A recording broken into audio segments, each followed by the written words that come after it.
പുതുക്കാട് താലൂക്ക് ആശുപത്രിയിലേക്ക് ആംബുലൻസ് നൽകി Kerala Vision NH Anwar trust.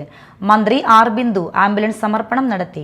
Thrissur DMO doctor TP Sreedevi ambulance ഏറ്റുവാങ്ങി. KK രാമചന്ദ്രൻ MLA അധ്യക്ഷത വഹിച്ചു. Cable TV operators association, Kerala Vision broadband, Kerala Vision digital TV എന്നിവയുടെ സഹകരണത്തോടെയാണ് ആംബുലൻസ് നൽകിയത്. ജില്ലാ panchayat president VS Prince, Kodakara block panchayat president KM Chandran, Puthukkad gramapanchayat president KM Baburaj, COO general secretary PB Suresh, Kerala Vision chairman K Govindan, Kerala vision MD PP Suresh Kumar എന്നിവർ മുഖ്യാതിഥികളായി.